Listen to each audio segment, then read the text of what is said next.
Jane here from Audiobook Mom. Thanks for visiting. Don't forget to hit the subscribe button. And if you like the audiobook you listen to, hit that like button and share to help me out. Also, let me know what I can do better. Now, enjoy your audiobook. Love you. The Fall of Man.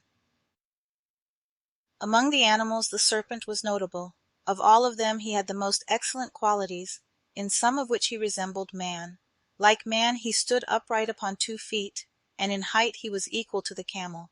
Had it not been for the fall of man, which brought misfortune to them too, one pair of serpents would have sufficed to perform all the work man has to do, and besides, they would have supplied him with silver, gold, gems, and pearls. As a matter of fact, it was the very ability of the serpent that led to the ruin of man and his own ruin. His superior mental gifts caused him to become an infidel. It likewise explains his envy of man, especially of his conjugal relations. Envy made him meditate ways and means of bringing about the death of Adam. He was too well acquainted with the character of the man to attempt to exercise tricks of persuasion upon him, and he approached the woman, knowing that women are beguiled easily.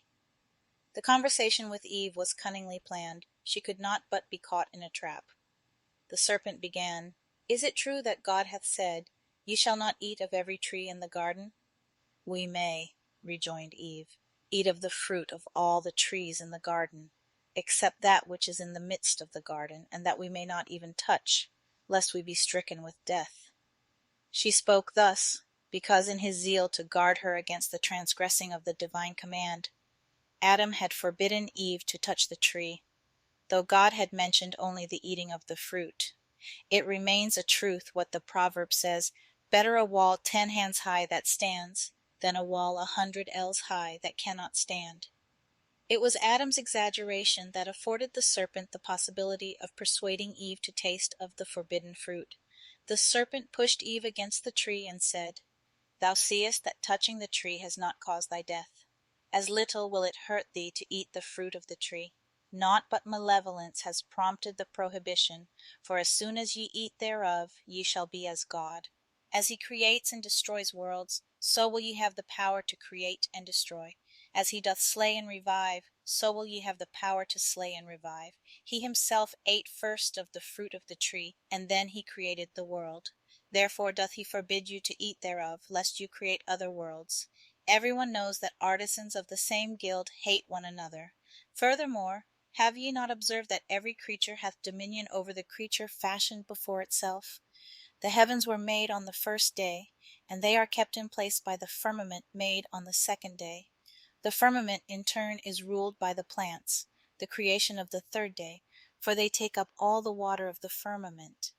The sun and the other celestial bodies, which were created on the 4th day, have power over the world of plants. They can ripen their fruits and flourish only through their influence. The creation of the 5th day, the animal world, rules over the celestial spheres. Witness the ziz, which can darken the sun with its pinions.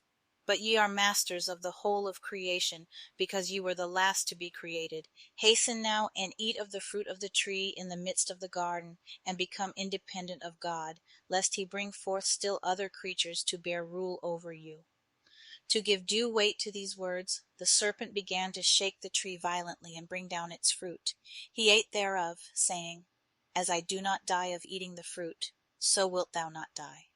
Now Eve could not but say to herself, "All that my master," so she called Adam, "commanded me is but lies," and she determined to follow the advice of the serpent. Yet she could not bring herself to disobey the command of God utterly. She made a compromise with her conscience. First she ate only the outside skin of the fruit, and then, seeing that death did not fell her, she ate the fruit itself. Scarce had she finished, when she saw the angel of death before her. Expecting her end to come immediately, she resolved to make Adam eat of the forbidden fruit too, lest he espouse another wife after her death. It required tears and lamentations on her part to prevail upon Adam to take the baleful step. Not yet satisfied, she gave of the fruit to all other living beings, that they too might be subject to death. All ate, and they all are mortal, with the exception of the bird Malam, who refused the fruit, with the words, "Is it not enough that ye have sinned against God, and have brought death to others?" Must you still come to me and seek to persuade me into disobeying God's command, that I may eat and die thereof? I will not do your bidding." A heavenly voice was heard then, to say to Adam and Eve, "To you was the command given. Ye did not heed it, ye did transgress it, and ye did seek to persuade the bird Malum. He was steadfast, and he feared me, although I gave him no command. Therefore he shall never taste of death, neither he nor his descendants. They all shall live forever in paradise." Adam spoke to Eve. "Didst thou give me of the tree of which I forbade thee to eat? Thou didst give me thereof, for my eyes are opened, and the teeth in my mouth are set on edge." Eve made answer, "As my teeth were set on edge, so may the teeth of all living beings be set on edge." The first result was that Adam and Eve became naked. Before, their bodies had been overlaid with a horny skin and enveloped with the cloud of glory.